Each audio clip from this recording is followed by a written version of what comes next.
नमस्कार दोस्तों, मैं आप सबका स्वागत करता हूं सुनो सुनाओ दिल की बात में। मैं Ranjit Singh Kular, NLP trainer, life coach और हैप्पीनेस कोच भी। तो आज हम लोग जिनसे बात करने वाले हैं वो यंग हैं, डिग्री होल्डर हैं साइकोलॉजी के अंदर में, और वो ये सब जानते हैं कि इस समय लोगों को जो बेसिकली इस जनरेशन से या नेक्स्ट जनरेशन से हैं जेन जी, उनकी क्या क्या प्रॉब्लम्स होने वाली है और क्या क्या प्रॉब्लम है। तो इन सब को जानने के लिए हम लोग मिलने वाले हैं आज काविंदर से, और काविंदर भटनागर को मैं स्वागत करता हूं। हेलो। तो काविंदर, आपने मतलब आज जब सब लोग इंजीनियरिंग, डॉक्टर और ये सब चीजें देख रहे हैं, बिजनेस को देख रहे हैं, तो आपने ये करियर क्यों चूज किया? सर, मेन फोकस मेरा इस करियर के अंदर जाने में यही था कि मैं 2017 में एक बार एसएमएस हॉस्पिटल के मेंटल इलनेस वाले बोर्ड में गया था। अच्छा। वहाँ पे मेरी मौसी एडमिट थी, बट मैं जैसे एक होता है कि अभी टाइम है तो मैं और भी जगह देखता हूँ। तो उस पार्ट के अंदर जो मैंने वहाँ पे लोग को देखा, जो पेशेंट्स एडमिट थे, उनकी कंडीशन इतनी वर्स थी और कोई उनको संभालने के लिए नहीं था। तो उनको देख के मेरे को लगा कि यार कुछ तो चेंज लाना पड़ेगा इस चीज में। इंडिया को मेंटल हेल्थ पे थोड़ा ध्यान देना चाहिए लोगों के।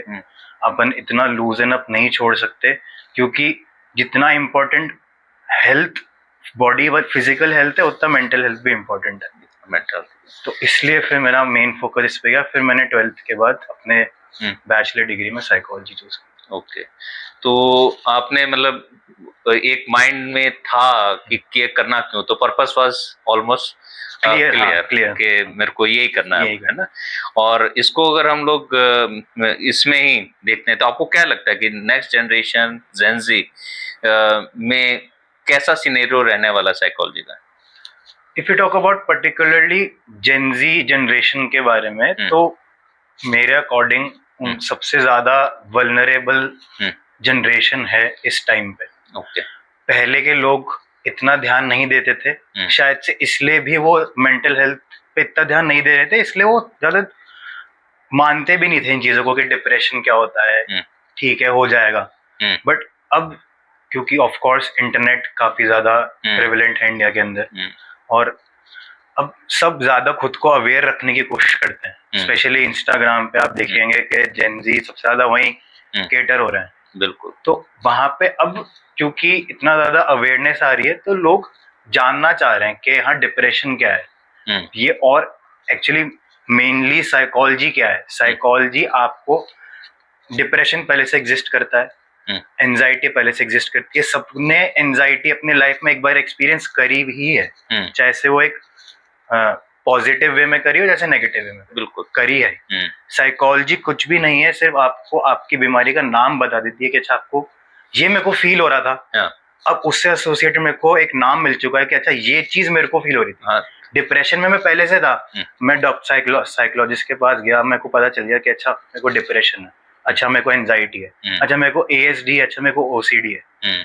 तो ये मेनली साइकोलॉजी का पर्पज है। इसलिए बट अब जो जनरेशन आ रही है, पहली बात तो सब खुद को डिप्रेशन में ही मान रहे हैं कि मैं तो डिप्रेस्ड ही हूँ, मेरे को डिप्रेशन है, मेरे को मत बोलो कुछ भी। सेकंड सबसे ज्यादा प्रेवलेंट है एंजाइटी। एंजाइटी डिसऑर्डर आज हर दूसरी लड़की को मान के चल रही है कि मेरे को एंजाइटी डिसऑर्डर है, जबकि ज्यादातर लोग कैफीन इंटॉलरेंट है। कैफीन की टॉलरेंस उनकी खत्म हो गई है, इतना कैफीन पी पी के, तो उनको एंजाइटी लगता है कि अच्छा मेरे को एंजाइटी हो रही है, हार्ट बीट तेज हो गई मेरी, एंजाइटी हो रही है। सेकंड चीज ओसीडी। आपने देखा होगा कि लोग हाथ बहुत धोने लग गए हैं। जो लोग खुद के साफ सफाई को लेके जिनको बहुत ज्यादा पर्टिकुलर हो जाते हैं, वो लोग हो गए, वो उनको लगता है कि ओसीडी है। बट कई बार एक पर्सनल हाइजीन की भी चीज होती है कि नहीं यार, कुछ भी करने से पहले मैं हाथ धो लूं, पर कई बार लोग उसको भी ओसीडी के अंदर कंसिडर करते हैं। तो ये चीज है कि जेन जी बहुत ज्यादा वल्नरेबल है इन चीजों लेके, बट अवेयरनेस अच्छी चीज है इस मामले में, अवेयरनेस होनी चाहिए। बट नेगेटिव इफेक्ट ये भी है कि हर कोई इसको as a defence mechanism use कर लेता है। तो अभी अगर हम लोग यूं कहें कि अगर खांसी जुकाम बुखार है तो उसके लिए तो नापने के लिए थर्मोमीटर है, ब्लड प्रेशर है, तो उसके लिए भी है हमारे पास, ठीक है। बट द पॉइंट इज के साइकोलॉजी के अंदर में इस तरह का कोई एक्सटर्नल मीटर है नहीं। तो जब एक्सटर्नल मीटर नहीं है तो फिर इसको कौन एकदम से लेबल कौन करेगा कि ये डिप्रेशन में है या एंजाइटी में है। बीमारी में मम्मी दे देती है क्रोसिन की या फिर कोई भी पैरासिटामोल दे दी। अब मेरे को डिप्रेशन है मान लो अगर, तो मैं कौन सी दवा, अब कुछ जैसे साइकाइट्रिस्ट आप दवाई कर सकते हैं, साइकोलॉजिस्ट नहीं दे सकते। नहीं कर, बिल्कुल। तो फिर आप उस हिसाब से जाओ, आप उस चीज को केटर करो। हाँ, तो आपको क्या लगता है, मतलब ऐसी जो मेंटल वेलनेस है, मेंटल इलनेस है, तो क्या ये सिर्फ इलनेस के तौर पे देखा जाए या नॉर्मल जो आदमी है उसमें भी परफॉर्मेंस के तौर पे भी हम देख सकते हैं कि हाँ वो अगर मेंटली स्ट्रांग है, माइंड से स्ट्रांग है, तो उसका परफॉर्मेंस भी अच्छा होगा। हाँ, ये चीज तो मैं आपके साथ बिल्कुल अग्री करता हूँ। अगर इंसान मेंटली स्ट्रांग है तो उसकी डिसीजन टेकिंग कैपेबिलिटीज काफी एनहांस होती हैं। वो टेंस सिचुएशन में कंपैरेटिवली ज्यादा अच्छे से रिएक्ट कर सकता है, आउटपुट ज्यादा बेटर होगा उसका हमेशा। बट कई बार क्या होता है, मैं खुद को मानता, जैसे एक सपोज एक इंसान है, कोई फैमिली का कोई हेड है, वो मान रहा है कि यार मेरी मेंटल हेल्थ तो बढ़िया है, मैं डिसीजन स्ट्रांग है, मेरे सब कुछ है, बट कई बार वो लोग ही सबसे ज्यादा मेंटल इलनेस से परेशान हो रहे हैं, क्योंकि उनको दिखाना होता है कि मैं स्ट्रांग हूँ, पर वो अंदर जो है से टूट रहे होते हैं, पर उसको कंसीडर नहीं कर रहे होते कि मैं टूट रहा हूँ, ठीक है। जहाँ पे उनको कई बार ये कहते हैं कि बुजुर्ग लोग कि हम लोग रात को नींद नहीं आ रही है, हमको भूख नहीं लग रही है, या बहुत ज्यादा इरिटेटेड रहते हैं। तो अब ये सब सिम्टम्स जो हैं कहीं ना कहीं मेंटल इलनेस की स्टार्ट के लिए मैं कह सकता हूँ कि ये ऑलमोस्ट स्टार्ट है उस चीज का कि हाँ वो परेशान तो है, मेंटली परेशान है। तो मेंटली परेशान है, मेंटल इलनेस है, तो इन दोनों को अपन किस तरह से डिफरेंशिएट करेंगे? मेंटल इलनेस के लिए जैसे काफी लोगों को पता नहीं होगा कि डिप्रेशन की एक पर्टिकुलर डेफिनेशन क्या है। डिप्रेशन की पर्टिकुलर डेफिनेशन ये है कि अगर कोई इंसान मिनिमम 6 महीने अगर वो कंटिन्यूअस कॉन्जिक्यूटिव 6 मंथ्स के अंदर वो अगर डिप्रेस्ड ही है, तो उसको आप 6 महीने के बाद डिक्लेयर कर सकते हो कि हाँ ही इज इन डिप्रेशन, ही और शी इज इन डिप्रेशन।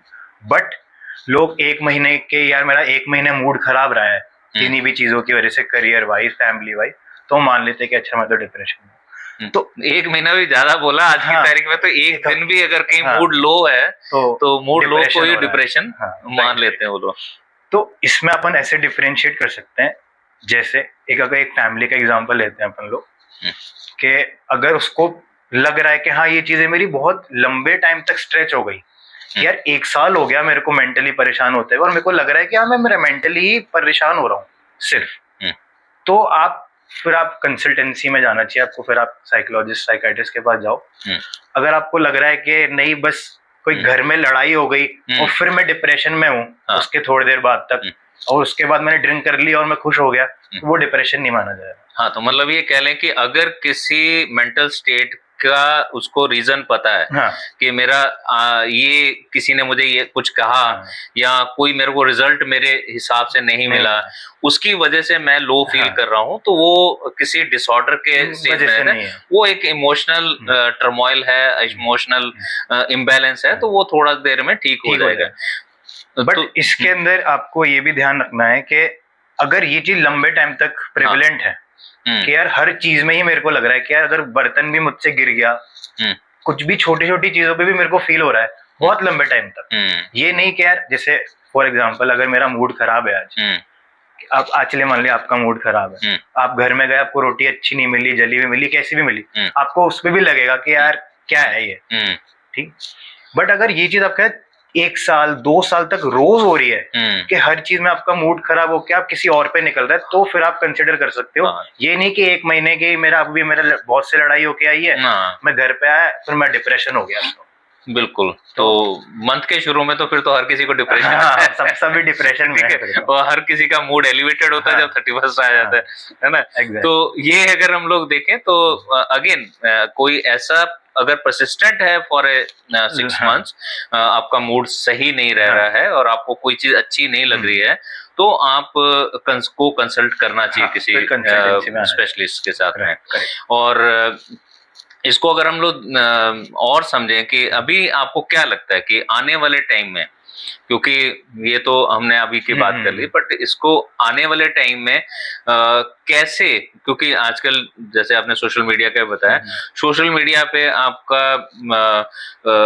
जो एलोपैथी है उसके भी अगेंस्ट में बातें हो रही हैं, आपके ऑल्टरनेट थेरेपीज के अगेंस्ट भी बातें हो रही हैं, तो मतलब इतना सारा जो बम्बार्डमेंट है नॉलेज की या इंफॉर्मेशन की, वो होने के बाद में तो अब जो डिसीजन लेना है, जो चॉइसेस हैं, जो क्वेश्चन मार्क्स हैं, वो बहुत ज्यादा होते जा रहे हैं, है ना?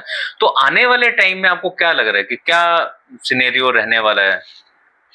देखिए, आने वाले टाइम के हिसाब से मेरे को लगता है कि इंसान एक्चुअली हर कोई इंटरनेट के आसपास अब सबके पास एक्सेसिबल है, ऑलमोस्ट इंडिया के पास हर जगह इंटरनेट एक्सेसिबल है।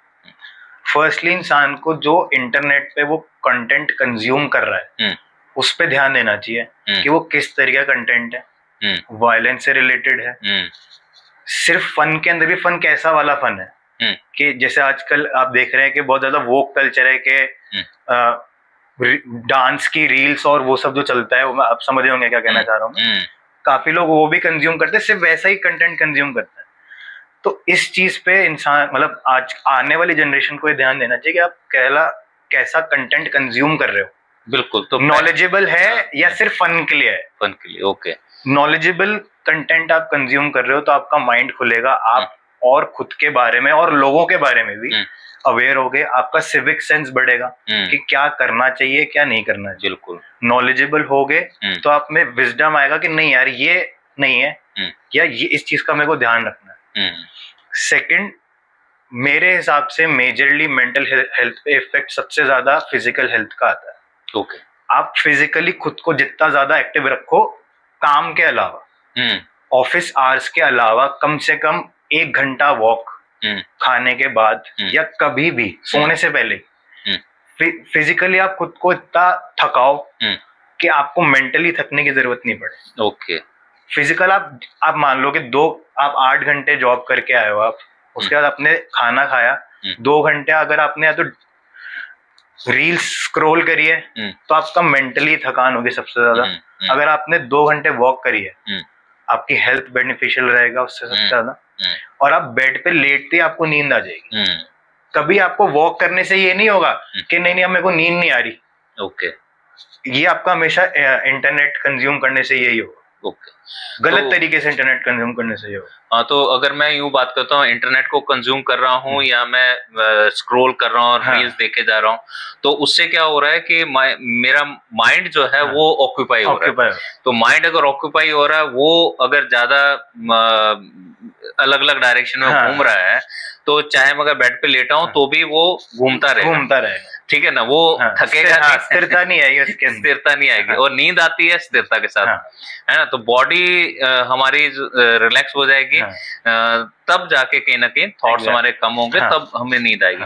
बट इंटरनेट से या इस तरह के कंटेंट के कंजम्पशन से वो और ज्यादा डिस्टर्ब हो जाएगा, है ना?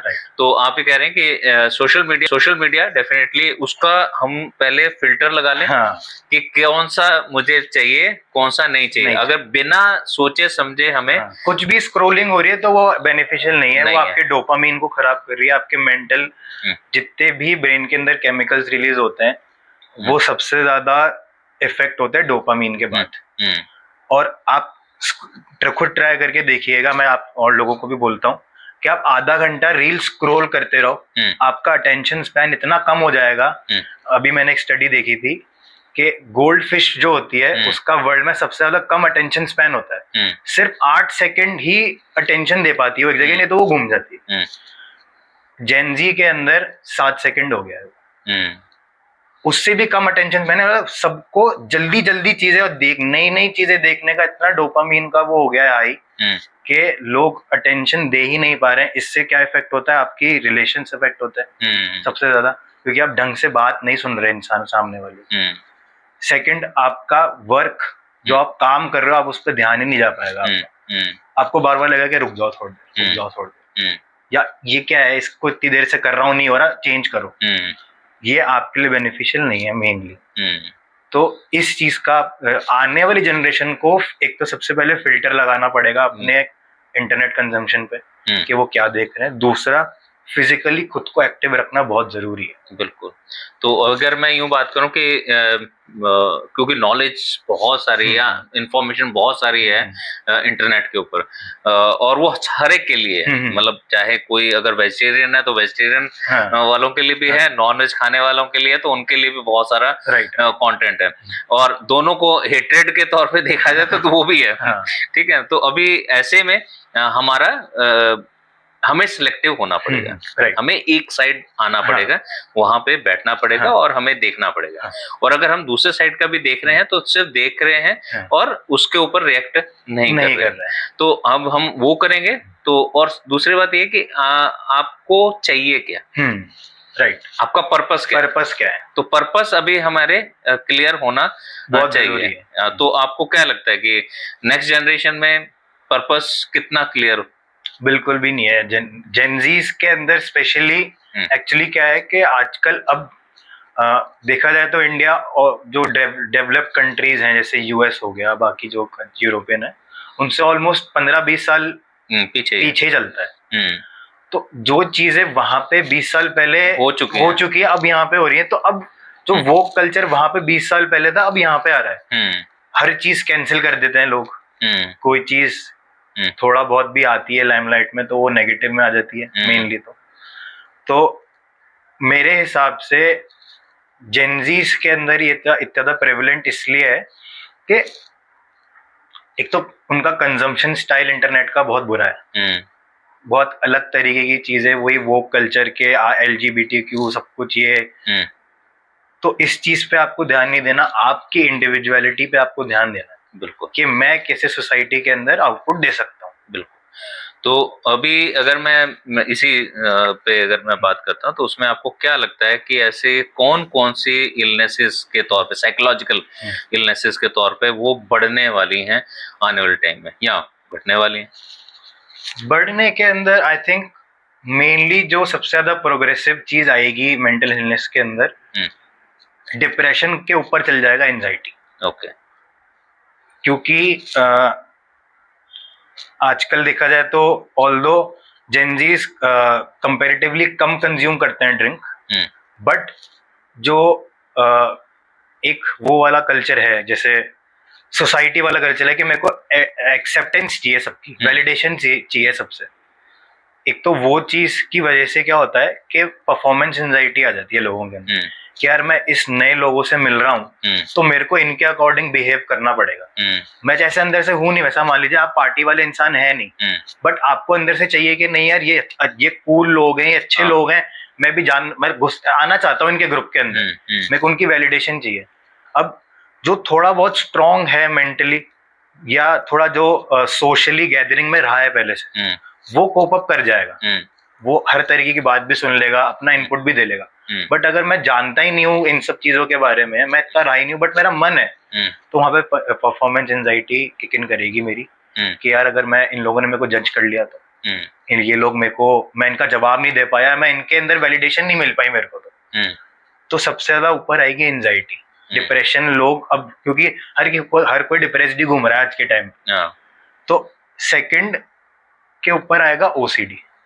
मेरे हिसाब से ओसीडी आने वाला है, क्योंकि ऑल्दो अब लोग सैनिटाइजेशन को अच्छे वे में ले रहे हैं, बट कई बार इतना ज्यादा अब इंडिया के अंदर थोड़ा कमी है, बट धीरे धीरे आने वाले टाइम में आ जाएगा कि ओसीडी काफी प्रेवलेंट रहेगी इन चीजों के अंदर। हाँ, तो ओसीडी का एक और रीजन ये भी तो हो सकता है कि लोग अब माइंडफुल नहीं है। जो माइंडफुल नहीं होंगे तो क्या हमने क्या कर लिया वो ध्यान ही नहीं। तो थोड़ी थोड़ी देर बाद अगर वो चीज प्रेवलेंट होने लगती है तो वो फिर ओसीडी में कन्वर्ट हो जाए। तो सिर्फ हाथ धोना है या हाइजीन के लिए नहीं, इवन क्या काम मैंने कर लिया, पेन अगर वहां रख दिया कि नहीं रखा है कि नहीं रखा, वो अगेन मैं देखूंगा तो वो माइंडफुलनेस नहीं है। अब धीरे धीरे जैसे आपने बताया कि अटेंशन स्पैन कम होता जा रहा है तो माइंडफुलनेस भी कम होती जा रही है। तो ये माइंडफुलनेस ना रहने की वजह से भी ओसीडी हो रही है। Any other thing that you think कि आगे बढ़ेगी? बढ़ने के अंदर आई थिंक एक ये ऑटिज्म बच्चों के अंदर ऑटिज्म मैं बोलूंगा आजकल ज्यादा हो रहा है क्योंकि एक्चुअली वही वो कल्चर वाली बात मैं यहाँ पे लाना चाहूंगा। क्योंकि आप देखिए इंडिया के अंदर भी जो पहले अपन यूएस में सुनते थे कि माइनर प्रेग्नेंट हो गई या माइनर कपल प्रेगनेंसी के अंदर आ चुका है, अब इंडिया के अंदर आपको पता है ये टैबू है, ये सब चीजें बहुत अच्छे से टैबू मानी जाती है, वहां इतना नहीं होता। बट अब क्या होता है, ज्यादा छोटी एज के अंदर अगर लड़की प्रेग्नेंट हो रही है तो पहली बात तो उसकी खुद की बॉडी डेवलप नहीं है, वो किसी और को नरिशमेंट नहीं दे सकती इतना ज्यादा। उस बच्चे को नरिशमेंट, फीटस को नरिशमेंट नहीं मिलेगा, उसके कॉग्निशंस पूरी तरीके से केटर नहीं होंगे, डेवलप ही नहीं हो पाएंगे। तो और कई बार होता है प्री मैच्योर बर्थ जिसको कहते हैं, वो भी हो जाता है। तो उस वजह से भी मेंटल इलनेस बहुत बढ़ रही है आजकल। थोड़ा सा और भी ज्यादा प्री मैच्योर है बर्थ है, वो भी बहुत ज्यादा हो रहा है। 6-7 महीने के अंदर वो कंसीव कर लेते हैं कि नहीं आप वो कर दो। बिल्कुल। तो एक तो ऑटिज्म बच्चों के अंदर जो मैंने देखा है कि क्योंकि मैंने एक हॉस्पिटल में करा था, तो वहां पे मेजरली जो बच्चे थे वो थे ऑटिज्म के अंदर, ऑटिस्टिक थे उनका, और एडीएचडी भी है, बट वो बच्चों में इतना ज्यादा प्रेवलेंट नहीं है। मतलब अगर 20 बच्चे वहां पे चाइल्ड साइकाइट्री के अंदर थे तो 15 तो ऑटिज्म के ही थे। तो 1-2 एडीएचडी और बाकी जो थोड़ी ज्यादा मेजर प्रेवलेंट जो थोड़ी एक्सट्रीम लेवल पे होती है वो थे। बट मेनली ऑटिज्म बहुत आ रहा है बच्चों के अंदर। और कई बार आजकल आपने देखा होगा कि 2000 से पहले 1995 के बाद ये जो 5 साल का है, इसके अंदर जो भी मेजरली प्रेग्नेंट हो रही हैं विमेन, अब या तो वो अवेयर नहीं है या उनमें इतनी इलिटरेसी है कि प्रेगनेंसी के टाइम पे भी वो smoke and drink, consumption of drugs, उसकी वजह से भी फीटस पे बहुत इफेक्ट पड़ता है। बिल्कुल। और या फिर ये होता है कि वो फैमिली प्रेशर में ही इतना ज्यादा रहती है प्रेगनेंसी के टाइम पे कि फैमिली की चीजें जो भी होती हैं कि फैमिली में लड़ाई हो रही है, कुछ भी हो रहा है, तो वो खुद या उनको क्योंकि अभी तक पहले तो माना नहीं किसी का भी, तो अब जब प्रेगनेंसी आई तो उसमें फिर पेरेंट्स भी सारे के सारे एकदम से आ जाते हैं, नहीं तुम्हें ये ध्यान रखना, ये प्रेशर आ जाता है, प्रेशर रहता है पूरा टाइम। तो वो प्रेशर को भी उस समय झेलना उनके लिए बहुत मुश्किल होता है। तो इसलिए ऑटिज्म, मैं बोलूंगा कि ऑटिज्म बच्चों के अंदर less than 16 years of age के अंदर बहुत प्रिविलेंट रहेगा इंडिया के अंदर। आने वाले 10-15 साल में तो रहेगा ही रहेगा। ओके। और आपको क्या लगता है कि जेनजी को या प्रेजेंट जनरेशन को किन चीजों का ध्यान रखना चाहिए? अगर मैं कोई 3 या 5 चीजें बोलूं आपको बताने के लिए, तो क्या चीजें हो सकती हैं? आई थिंक सबसे पहले तो उनको अपनी नॉलेज को बढ़ाना चाहिए, मेंटली अवेयर होना चाहिए, और पहले खुद का, सेकंड सामने वाले का, चाहे से वो कोई भी हो।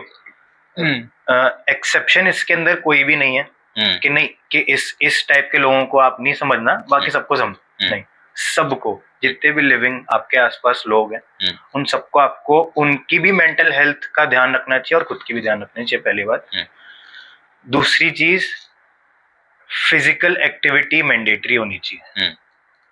फिजिकल एक्टिविटी मैंडेटरी होनी ही चाहिए, जैसे 1 घंटा कोई सा भी स्पोर्ट्स, कोई सा भी फिजिकल एक्टिविटी आपके मेंटल हेल्थ, आपके डोपामीन, आपके ऑक्सीटोसिन, सेरोटोनिन, जितने भी केमिकल रिलीज होते हैं उन सबको स्टेबल करने के बहुत काम आते हैं।